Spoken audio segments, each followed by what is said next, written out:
আমরা গণিতের নতুন একটা অধ্যায় তাপমাত্রা বা টেম্পারেচার এই অধ্যায়টি নিয়ে আলোচনা করছি। সো আগের লেকচারে আমরা তাপমাত্রা বা টেম্পারেচার এর যে প্রাথমিক ধারণা রয়েছে সেই প্রাথমিক ধারণা নিয়ে আলোচনা করেছি। আমরা গণিতে তাপমাত্রা বা টেম্পারেচার এই অধ্যায়টা নিয়ে আলোচনা কেন করব? এটা তো একটা ফিজিক্সের পার্ট বা ভৌতবিজ্ঞানের পার্ট, তাই না? তাহলে যেহেতু ভৌতবিজ্ঞানের পার্ট, তাহলে এটা কেন আমরা তাপমাত্রা বা টেম্পারেচারকে আমরা গণিতে পড়ব? গণিতে এই কারণেই পড়ব যে বিভিন্ন প্রকার স্কেল রয়েছে। অর্থাৎ আমরা জানি তাপমাত্রা পরিমাপক যন্ত্র হলো থার্মোমিটার, এবং সেই থার্মোমিটারের গায়ে যে বিভিন্ন স্কেলগুলো থাকে, সাধারণত আমরা ৩টি স্কেলকে ব্যবহার করি। ১ নম্বর হচ্ছে আমাদের সেলসিয়াস স্কেল, অপর হচ্ছে ফারেনহাইট স্কেল এবং থার্ড নম্বর হচ্ছে আমাদের কেলভিন স্কেল। এই যে স্কেলগুলো রয়েছে তাপমাত্রা পরিমাপ করার জন্য থার্মোমিটারে ব্যবহৃত হয়। এই তাপমাত্রা পরিমাপ করার জন্য বিভিন্ন প্রকার স্কেল রয়েছে। সেই স্কেলগুলো একটা স্কেল থেকে নিয়ে অপর একটা স্কেলে যে রূপান্তর রয়েছে, সেই রূপান্তরে আমাদের ম্যাথমেটিক্যাল ফর্মুলা রয়েছে।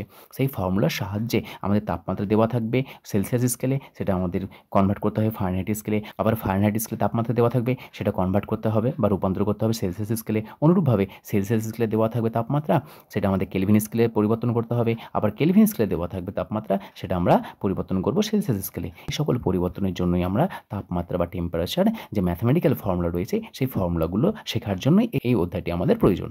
যে বৈজ্ঞানিক বিষয়ে তাপমাত্রা পরিমাপের সর্বাধিক প্রচলিত স্কেলগুলি হলো সেলসিয়াস স্কেল, ফারেনহাইট স্কেল এবং কেলভিন স্কেল। এই সেলসিয়াস স্কেলকে আমাদের ডিগ্রি সি দ্বারা প্রকাশ করা হয়, ফারেনহাইট স্কেলকে আমাদের ডিগ্রি এফ দ্বারা প্রকাশ করা হয় এবং কেলভিন স্কেলকে শুধুমাত্র কে দ্বারা প্রকাশ করা হয়। আবার এই কেলভিন হলো তাপমাত্রা পরিমাপের এসআই একক। সো যেখানে তোমরা ডিগ্রি সি দেওয়া থাকবে, এটা ভাববে যেটা সেলসিয়াস স্কেলে তাপমাত্রা দেওয়া আছে। কোথাও যদি ডিগ্রি এফ দেওয়া থাকে তাহলে এটা ভাববে যে সেটা হচ্ছে আমাদের ফারেনহাইট স্কেলে তাপমাত্রা দেওয়া আছে। আর এবং কোনো তাপমাত্রা যদি শুধুমাত্র কে দেওয়া থাকে সেটাকে মনে রাখবে সেটা কেলভিন স্কেলে তাপমাত্রা পরিমাপ করে দেওয়া হয়েছে।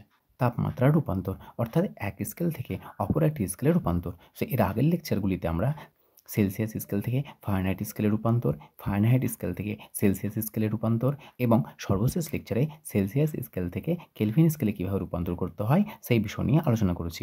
আজকের লেকচারে আমরা কেলভিন স্কেল থেকে সেলসিয়াস স্কেলে কীভাবে রূপান্তর করতে হয় সেই বিষয়টি নিয়ে আলোচনা করব। 290 কেলভিনকে সেলসিয়াস স্কেলে রূপান্তর করো।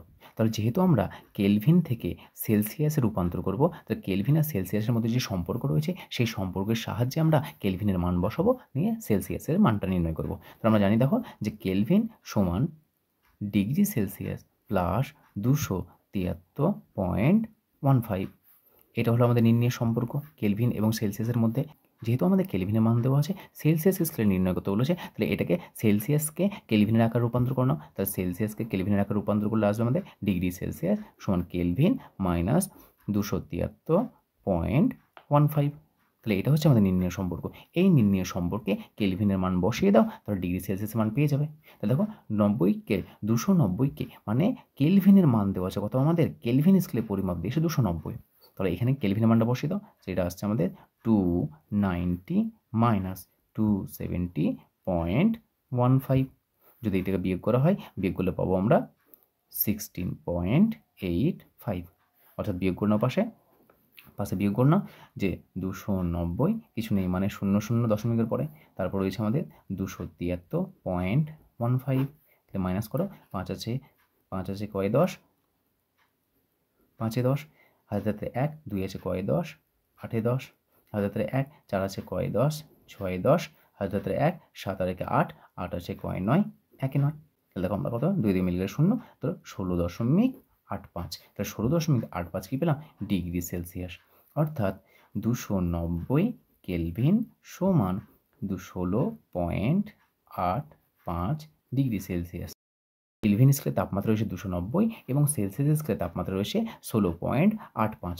অর্থাৎ কোনো একটা বস্তু 16.85 ডিগ্রি সেলসিয়াসে যে পরিমাণ ঠান্ডা অনুভূত হবে, ঠিক কেলভিন স্কেলে 290 কেলভিনে সেই বস্তু ততটাই আমাদের ঠান্ডা অনুভূত হবে। শুধুমাত্র আমাদের দুটো ভিন্ন স্কেল রয়েছে। তাহলে এই সম্পর্কটা মনে রাখবে, এই সম্পর্কের সাহায্যে আমরা কেলভিন স্কেল থেকে সেলসিয়াস স্কেলে খুব সহজেই রূপান্তর করতে পারি।